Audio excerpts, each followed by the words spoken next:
ధన్యవాదాలు అధ్యక్ష. అధ్యక్ష, స్టేషన్ గన్పూర్ నియోజకవర్గం ధర్మసాగర్ మండలం ఎల్కుర్తి గ్రామంలో సైనిక్ స్కూల్ ఏర్పాటు చేయడానికి ప్రభుత్వ పరంగా అనుమతినివ్వడం జరిగింది అధ్యక్ష. 2016లో నేను అప్పుడు డిప్యూటీ సీఎంగా ఉన్నప్పుడు మనోహర్ పారికర్ అని డిఫెన్స్ మినిస్టర్ గారు ఉండేది అధ్యక్ష, చనిపోయారు పాపం ఆయన. వారి దగ్గరికి స్వయంగా వెళ్ళి తెలంగాణకు సైనిక్ స్కూల్ కావాలని అడిగి తీసుకొని రావడం జరిగింది. నా కాన్ఫరెన్స్లో పెట్టాలని అప్పుడు పెట్టాము అధ్యక్ష. 2017లో అగ్రిమెంట్ కూడా జరిగింది డిఫెన్స్ మినిస్ట్రీతో. అయితే 49 ఎకరాల 32 గుంటలకు ల్యాండ్ అలినేషన్ కూడా ప్రపోజల్స్ పంపించాము. అవి CCLA దగ్గర ఉన్నాయి అధ్యక్ష. నేను ఈ మధ్య ఒక వార్త చూశాను అధ్యక్ష. స్టేషన్ గన్పూర్కు మంజూరైన సైనిక్ స్కూల్ను తరలించి సికింద్రాబాద్ కంటోన్మెంట్లో ఏర్పాటు చేయాలనే ఒక ఆలోచన ప్రభుత్వం చేస్తున్నట్టుగా తెలిసింది. నేను ప్రభుత్వానికి చేసే సూచన ఏంటి అంటే, కేంద్ర ప్రభుత్వం మొన్న మధ్యనే దేశవ్యాప్తంగా కొత్తగా 100 సైనిక్ స్కూల్స్ను ఏర్పాటు చేయాలని నిర్ణయం తీసుకున్నది. మనం గట్టిగా అడిగితే, కొట్లాడితే మనకు కనీసం 3 నుంచి 4 సైనిక్ స్కూల్స్ కొత్తగా వచ్చే అవకాశం ఉన్నది.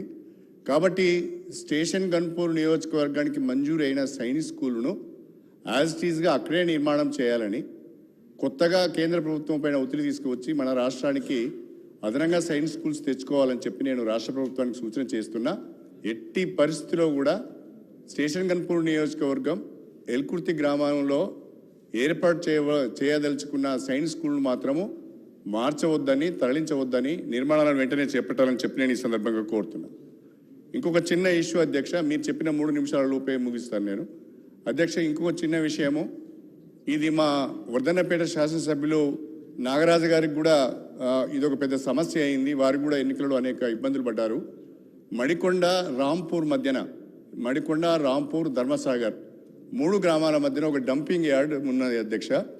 దాదాపు 30 ఎకరాల స్థల విస్తీర్ణంలో ఆ డంపింగ్ యార్డ్ ఉన్నది.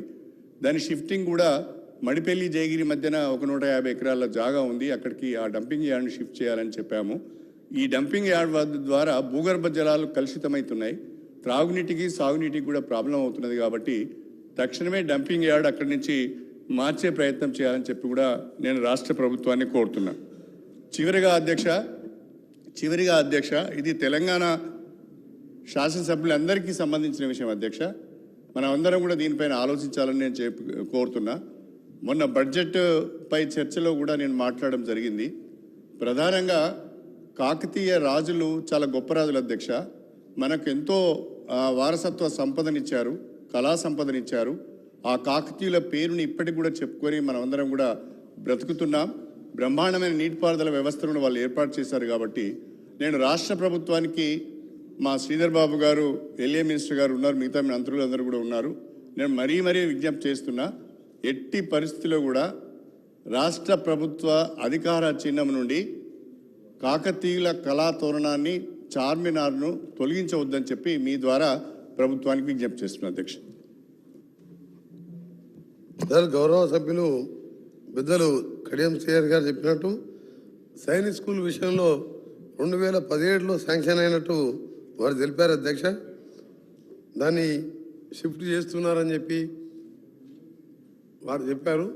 కొత్త సైన్స్ స్కూల్ వచ్చినప్పుడు కొత్త ఏరియాలో శాంక్షన్ చేపిస్తాం. నాకు గౌరవ సభ్యులు, ఎందుకంటే 2017లో శాంక్షన్ అయినప్పుడు మొన్నటి వరకు 9 మంది పార్లమెంట్ సభ్యులు, లోక్సభ సభ్యులు, 6 రాజ్యసభ సభ్యులు ఉండే. అప్పుడు మీరు ఫాలో అప్ చేసి ఎంతో ఫ్రెండ్షిప్ ఉండే మీకు బీజేపీ గవర్నమెంట్తోని, అప్పుడు పూర్తి చేసుకుంటే మంచిగా ఉంటుండే. అయినా సరే దీన్ని కూడా కేంద్ర ప్రభుత్వం దృష్టికి తీసుకొస్తాం. దాంతోపాటు వారు చెప్పిన కాకతీయ కళాతోరణం కానీ, చార్మినార్ కానీ రాష్ట్ర ప్రభుత్వం క్యాబినెట్ ఒక నిపుణుల కమిటీ ద్వారా దాన్ని ఏ విధంగా ఉండాలో ఆలోచిస్తున్నాం. దాని మీద తప్పకుండా చర్యలు తీసుకుంటాం. మొహమ్మద్ ముబిన్ గౌరవ సభ్యులు. बहुत बहुत शुक्रिया